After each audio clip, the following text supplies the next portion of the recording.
Skoda's flagship, the Superb, received a facelift. At the exterior there's not so much new, but the car now features new engines, new driver assistance safety systems and a new infotainment. And for the very first time you will have the option to order your Skoda Superb as a Scout. And this is the car we're going to test drive today to see what is really new with the new Skoda Superb.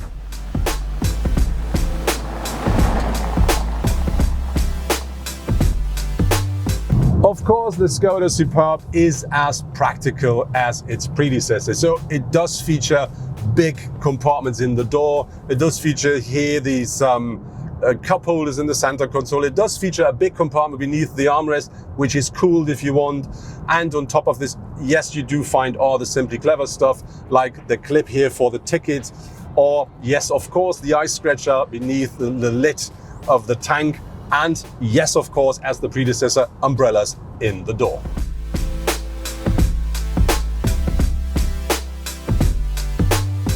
The front design of the Superb has been slightly modified. So you do find now a completely new front bumper, which is, I would say, a bit more sharp than the predecessor.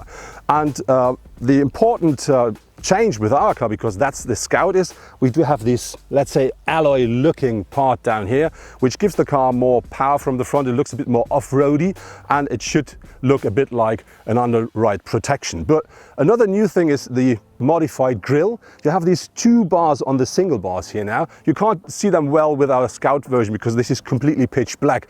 If you buy the normal, the standard car, you will have that in chrome, so that really looks completely different. Then you can really see something has happened. But I think the most important change with the Superb is you do find now all the lighting with LED technology, and very important for the very first time with Skoda, you can order your Superb with matrix LED headlamps, and that means you can drive in a pitch black night with full beam on and nobody will complain.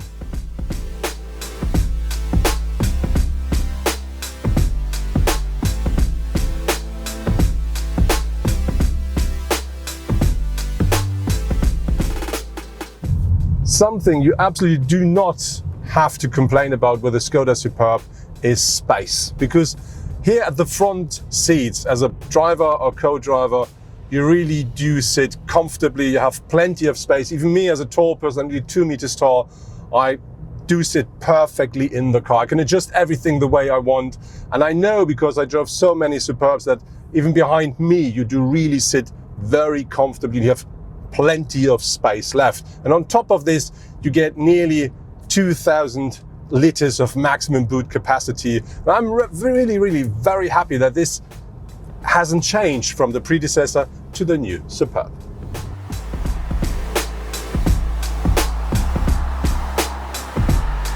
There is a difference between the Skoda Superb as the Scout and the standard Superb, which is the Scout features 15 mil more ground clearance.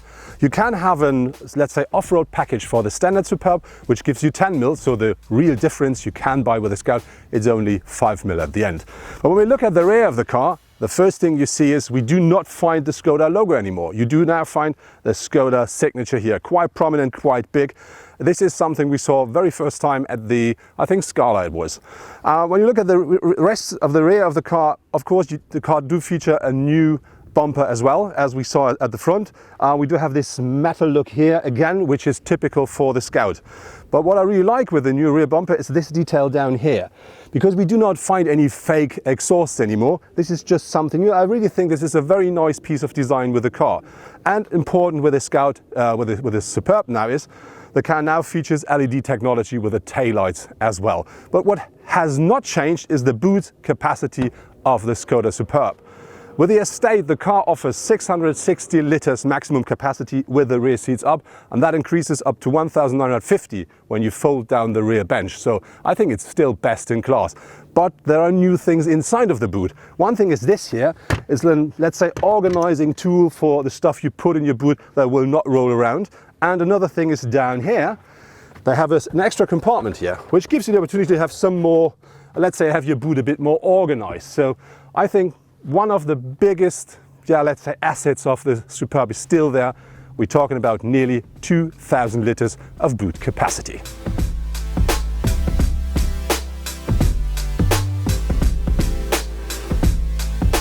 The Skoda Superb Scout comes really very well equipped. So for instance, it comes as standard with a heated leather steering wheel with heated front seats and many other things more.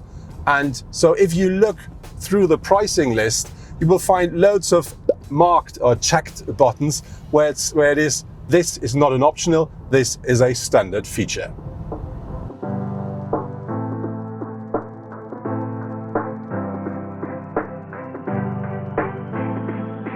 The Skoda Superb comes as standard with an 8-inch touchscreen here at the center console for the infotainment.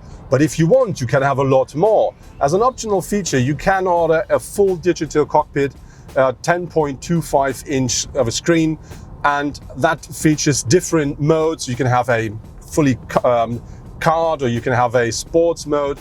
And interesting here is they did it as they did with the Passat as Volkswagen. You have extra informations right and left of this display, which makes the display look even bigger than it is. The only downside for me here is I'm not a big fan of the temperature and fuel tank information you get left and right, because I don't like the design so much, but that's maybe just my personal opinion. And if you want, you can also have a much bigger screen here at the center. You can have up to 9.2 inch, and that car then is fully connected, so you're always on, and you can then have all the traffic informations live. You can have, let's say, fuel pricing, parking information, all this stuff on time in your car. And on top of this top system then features gesture control as well. And when you come close to it, it also gives you the sensor also it's recognizing your hands. So then extra buttons, they just pop up. A downside with this system for me is it doesn't feature direct buttons. So you can't just say, I'm getting close with my hand and I want to go to the sat-nav. You always have to go back to the menu or the home button, and then you can choose what you want. This is for me the only real downside with it.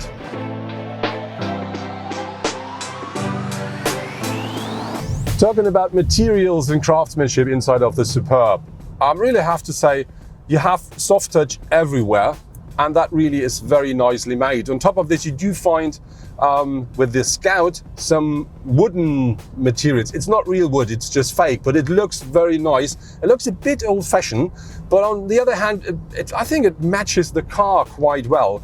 And you find this here at the center console, here at the dashboard, and you can see it here at the doors. And I think, yeah, the package is really quite nice, so there's nothing to complain about, because everything you see looks good, it feels good, and you don't hear any noises from scratches or squeezes. It's all well made, and so I think there is really nothing to complain about that. One important notice is the matrix LED lights, they come as an optional feature for the Superb, but with a Scout they come as standard. When you look at the side of the car, the first thing you see, our car is dirty, and the reason for that is we use the gravel ground road to get into this beautiful area here, and this is the reason why there's so much dust in our car. But now let's talk about the facts and figures. The Superb Scout comes as standard on 18-inch alloys. Our car is featuring the 19-inch, and you have to pay extra 650 euros here in Germany. When you look at the side of the car, nothing really has changed with the new Superb, but because we do drive the Scout, we do have these claddings here at the wheel arches and at the side of the car, and you have seen the front already, and you will find something similar at the rear. And important, because this is a Scout, you will find the Scout signature here, and you have these alloy-looking rear-view mirror caps, and of course the roof rails have the same option, or same optic. When we look at the whole size of the car, the length of the car has changed only slightly. It's about 6 millimeters with the Combi version, and it's about 8 millimeters with the normal limousine. But this is only because of the new bumper. So the wheelbase and all this stuff, everything is the same. It's the same with the height and the same with the width of the car. So nothing really has changed here.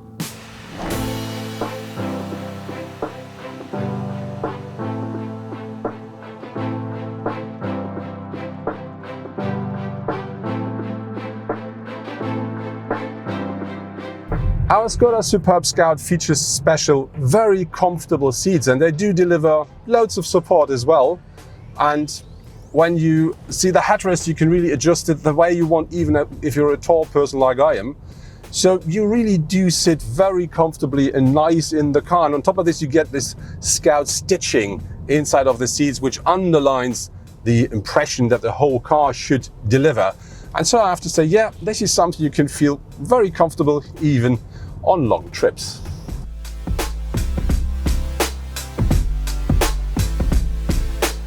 There are 3 different petrol engines available for the Superb, and they deliver a power range between 150 up to 272 horsepower.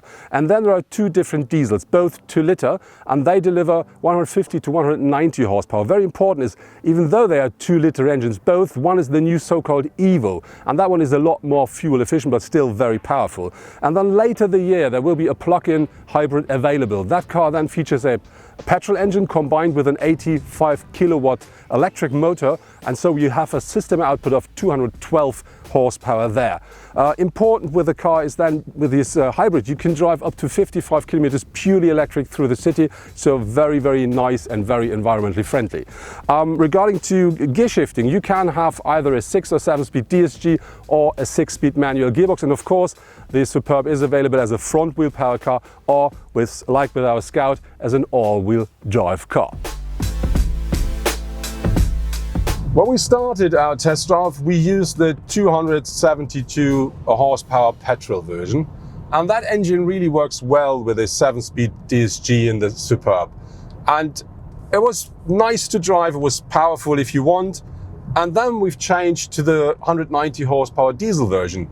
And when you drive this car, it feels a bit like, if you drive normal in comfort mode, that it is a bit more direct when you push the pedal. Of course, if you really push the pedal with a petrol, you do feel the extra power, which comes with the revs. But if you drive the diesel, that works really, really nice. So I think you really don't need these extra 80 horsepower to have a sporty feeling or have the idea of, yes, I can drive a bit more dynamic. But on the other hand, the petrol version is a bit more quiet. So if you drive the diesel, and especially in lower revs, you do hear a bit more of the engine, a bit more of this typical diesel noise. But I have to say both of the cars are very, very nice and quiet. But as I said, the diesel is a bit more, but both are very nice.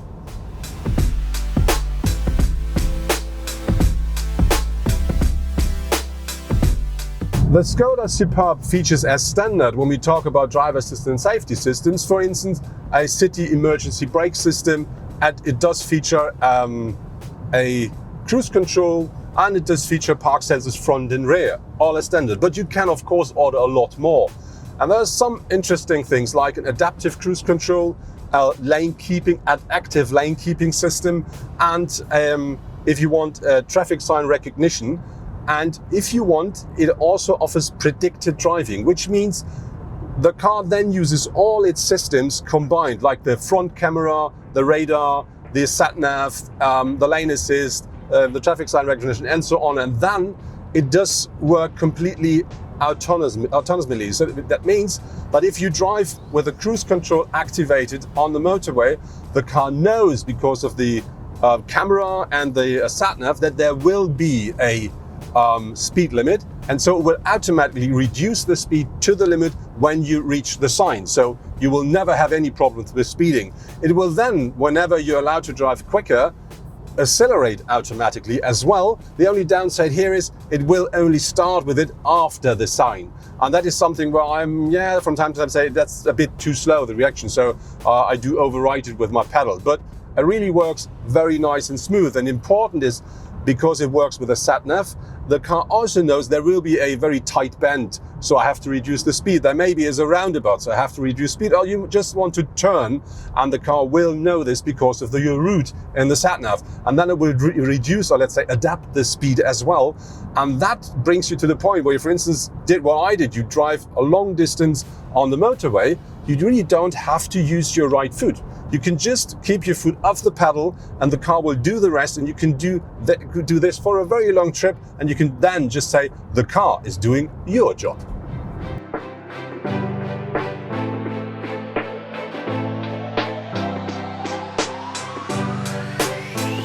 When we talk about the Superb and the combination out of steering, suspension, engine, gearbox and wheelbase, I really have to say what the car offers you is from quite sporty to extremely comfortable drive, because you can choose different drive modes, and it features still a very long wheelbase and I think quite precise steering as well. So that really is a very, very nice setup for the car if you want the car for long trips, because you really have a lot of comfort in the car. And so I have to say, this is the same as with the predecessor, a very, very nice package.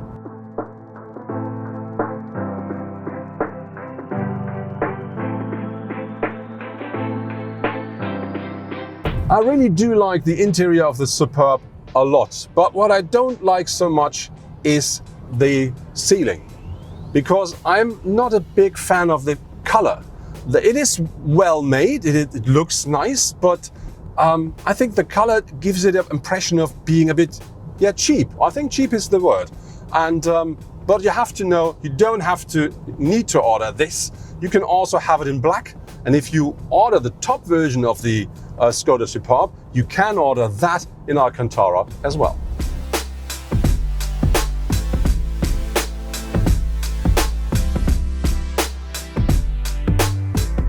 That was my test drive with the new Skoda Superb, and in my case with the new Superb Scout.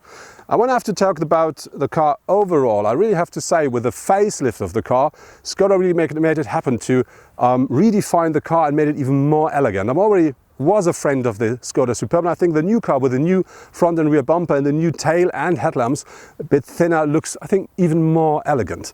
And the other thing I have to say, what still is there and what still is one of the assets of the Skoda Superb is the space, because you have plenty of space for driver and co-driver, and you have even more on the rear seats, and you have one of the biggest boots in the whole segment. I think it is the biggest boot in the segment.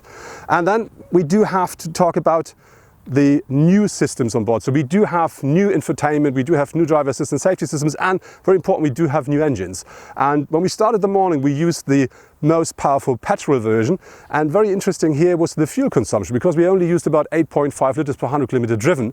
And now we've changed to that one here, which is a 190 horsepower diesel engine, and with that one we only use 6.5. So I think for such a big car, quite good numbers. And then there is the package called Scout. And when you look at that, this is very interesting. So I think Skoda really made quite a nice package here with this wheel arch claddings and the underride protection and all the stuff. So the car looks quite, robust, quite cool. And so most of the things which you will get with the Superb Scout, you can buy as an optional feature for the standard Superb as well. But the good thing here is the package is quite interesting, because the car comes very well equipped, but that comes with a price. So the basic new version of the Skoda Superb costs you in Germany about 28,800 euros. If you want the Scout, then you have to pay 46,150. But the difference here is, with the standard version, you have a 150 horsepower petrol version, and you have front wheel power. And with the Scout, you do have all-wheel drive on board. You do have the automatic gearbox. You do have the big diesel engine. And there are many, many other things that comes as standard with the new version. So I think you really have to think about, do you like the more elegant or the more rough one? And I can tell you there's nothing to complain about with the standard one, and especially not with the Scout we drove.